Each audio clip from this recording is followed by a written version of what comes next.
YouTube? Today's video I'm going to be going over the Endless Delve event and the progression, and also I'm going to be looking into one of the top softcore Delver builds, which is Stormbrand Inquisitor. And the reason why I'm looking at that build is because I'm going to try to garner some insight into seeing if I could actually fix my character to go deeper into Delve. Now, PoE Ninja does have an Endless Delve section, and as you can see here, my character Kobe Black Delve Mamba is by far and away the highest DPS with Stormbrand, but it doesn't really matter. 406k is some pitiful damage, 26% cold damage, just not enough to freeze anything. Can't get a Call of the Brotherhood. The character is, in other words, bricked, and I'm going to go over why. Now, before I started this event, I didn't know that Inquisitor was suddenly the most popular class in the world. I didn't know that I was going to be playing the second most popular Ascendancy. Like, if I knew I was going to be playing that, I would have re-rolled to something else. I could have been a Deadeye. I could have been so many other things. But it turns out Inquisitor is a super try-hard class because people love playing Righteous Fire. I don't really know why, but people just love it. I guess it's easy, it's nice, it's tanky, so it can get deep pretty fast. So, huge mistake in choosing Inquisitor. Did not really know that many people liked the build. But I guess Rise Cutie played it and some other people played it in the past, and it must just be really fun. And there's probably some very popular YouTube guides out there on Righteous Fire. However, I'd never touched that skill before because I just dislike the ultimate clear speed for the build. But kind of unfortunate, but I believe that if we actually kept playing that we would get deep enough. Hopefully, damage is not really that big of an issue. As you can see, number 1 Stormbrand damage still. This guy has pretty good as an Elementalist, but we are running into some issues. One of the issues being my gear sucks, and let's go over it. So this gear is just not optimal. You can see here I have a 5-link chest, and I've been trying to 6-link a chest, and I've been spamming all my fusings into this one item, and it just does not work out. This is the item in question. No more fusings left. I've used around like 300 or 400 of them so far, and I'm pretty much stuck with this helm that is currently a 4-link helm. Not really anything crazy, but it is a pseudo 5-link.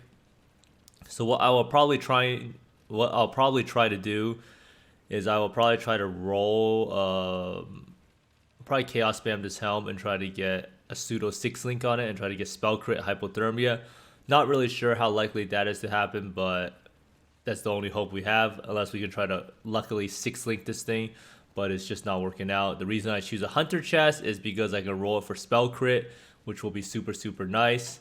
And the wands, I still have this same wand, +1 spell skill, gems, crit chance of spells, lightning damage to spells, cast speed. Now my gear overall is pretty strong and solid for this event. And this one here is cold damage to spells, 18% cast speed. I have been trying to roll a better wand, but it just doesn't work out. I am running an O's Uprising with Purity of Fire reservation. This does allow me to run Righteous Fire, but I haven't really started running it because my damage is not really that big of an issue at the moment for me to consider running it full time. Now, the chest piece, I'm running Onslaught, Orb of Storms, Innervate, Ice Spice Support Gem, and I have Flame Dash currently. And currently, this is not too shabby of a chest. I would probably consider 6-linking this thing because the increased Frenzy and Endurance and Power Charge duration does help out a good bit. And here we have Volsum and Skeletons, Arrogance, Vitality, and Clarity. I do have so much mana extra left over. I could easily probably run an Arctic Armor or something for some more defense, but that's not really something that I'm doing right now. So this leather belt does have elemental damage modifiers, although there's no elemental damage on it. It has life, some mana, some lightning res, but most importantly, it has flash charges gain, which actually does help out the build a significant amount because most of delving is all about just running to the nodes, and you just need to kill enough mobs to have your flasks up. So in reality, flash charges gain is probably a really strong mod that I should probably prioritize somewhere. So this pair of boots is still just 41 strength, dual res, and 30 move speed. I will probably try to chaos spam a pair of boots, but I think I was 40 chaos deep into this pair. But this just goes to show you that no crafting bench is horrible. It's a terrible experience. I cannot stress that enough. It really makes you miss the crafting bench and how you just take for granted this item in your workbench, but in your hideout, I mean. And it's just You can't find any good items. Every single item is pretty much missing a mod that would have been on there. Like this item you could have crafted on spell damage and extra damage as non-chaos. Non-chaos has extra chaos damage, and then this one is the same thing. But the biggest thing I need is a Call of the Brotherhood to have enough cold damage to freeze. Today or tomorrow will probably be my last day of playing the event. I think I will be, yeah, tomorrow will probably be the last day of me playing the event because that will give me 2 days to practice for Gauntlet. At this point, I'll get however deep I'll get. So it's probably gonna be like 800 I think with this gear level. It'll probably get a lot harder. I'm at 381 right now, but most of the nodes are definitely still runnable if you just know the pathing really well, and you could just run there. And damage is never really an issue with Stormbrand and. Oh no, there's a boss blocking me. That's not good. Damage is not really a terrible issue with Stormbrand and Frostwall because you can always cheese it and play it super safe.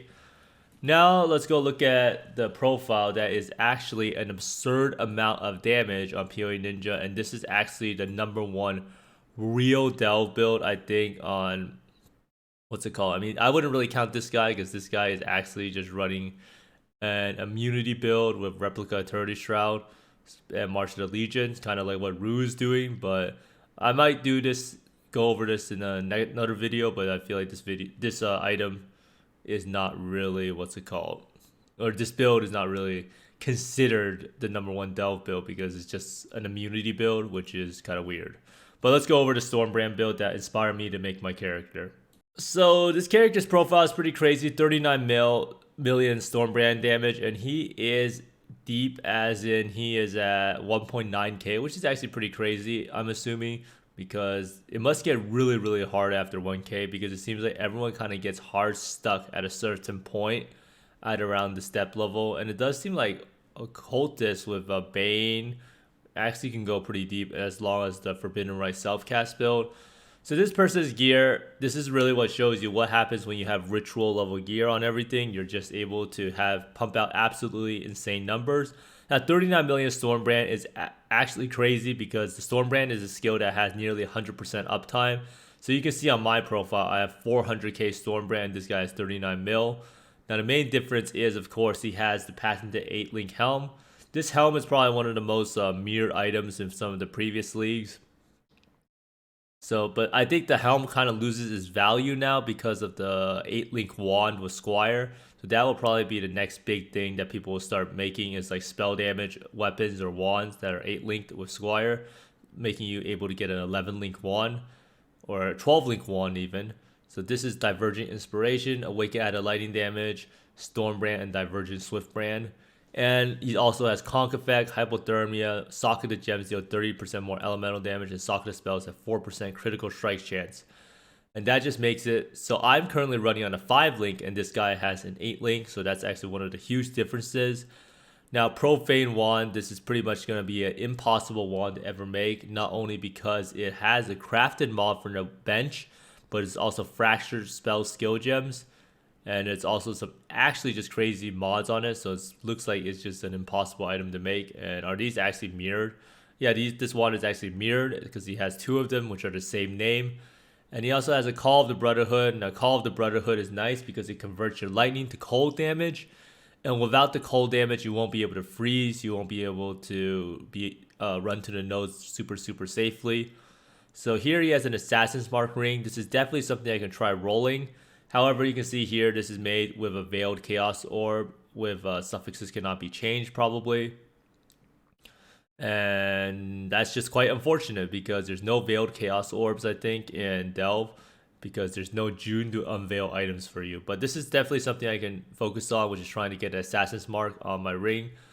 Now, this chest here is also another big difference in that it gives you Explode. If you ever played enough Stormbrand and you do a lot of juice maps, you will know that Stormbrand is pretty target capped. Now, that's because of the nature of the skill. Stormbrand works in a way that it is limited by sends beams to 3 enemies, including the branded enemy. So you're only able to hit a certain amount of mobs at a time. So if it's a super dense pack, you do need some sort of explode. Otherwise, the pack would just not really die. Now, I tried using obliteration, but it did not seem very good. But this astral plate, this elevated explode chest is probably make a huge difference. He's also able to get frenzy charge on hit, which actually helps out as ice bite with orbit storms doesn't really work anymore at the higher depth levels because the mobs live for so long. Now here is a warlord fingerless silk gloves, and you mainly use warlord because you get culling strike, and he's also able to craft increased damage while leeching, and since you're low life you're pretty much always going to be leeching, so that's a free damage mod. So you can see here this is 20% damage overall that he has on me, and he also has culling strike, which is 10% more damage pretty much at all times. Now this is a double influence Stygian. Now this one is actually just pretty crazy. It just has a bunch of spell damage, cast speed during any flask effect, has life, percent damage, and it's actually double corrupted to have zealotry aura effect. And then it also has some evasion rating. So it turns out that this belt is probably, I'm actually surprised he doesn't use mage blood for delving, but maybe he does, and this is just like a bossing belt that he currently has on, because I do think mage blood move speed that you get is absolutely crazy. And then this is just your normal pair of elevated onslaught tailwind boost that you would just never have in the endless delve. So in terms of cluster jewels, he's using Sadist and Snowstorm on every single one. The reason you use Sadist is because I think it's like 70 or 80% elemental damage. And for the brand clusters, he's running 3 Remarkables, I think, and 1 Grand Design. Now what Remarkable does is it makes it so that when you place down 1 Stormbrand, you end up placing down 2. So it gives you a much faster time to immediately put up all your brands. He uses Pressure Points Quick Getaway. And another one, now the nice part about Pressure Points Quick Getaway is it's the most damage efficient one, and it also gives you move speed. Like I always say, move speed is actually just king in Delve. And I do think my gear is not that bad. I have a Snowstorm Prismatic Heart, and here I have a Storm Rider Prismatic Heart, which is not too bad. And then I also have Quick Getaway on a crit cluster, and I also ended up having Blast Freeze and Deep Chill. So overall, this gear is definitely not bad that I have in SSF, and you can see that my Stormbrand damage is actually the highest in this Endless Delve event. But there's just some things that are outside of my control. So yes, Anomalous Summon Skeletons, Righteous Fire, Flame Dash, Wrath, Petrified Blood, Zealotry, Enlighten. These are pretty much all the same stuff I'm running. Frost Wall, Enhance, Arcane Surge, and Anomalous Brand Recall. And the auras is Enlightened, Arctic Armor. So I could definitely run Arctic Armor and Precision if I was able to chrome my gloves. But the gloves are pretty hard to fix the color on without having the workbench.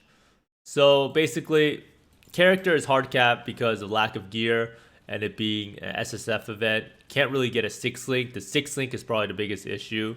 If people ever see my damage output, it is horrendous because being on a 5 link when you're level, what level am I? I'm level 96. I'm on a 5 link. Can't even get it.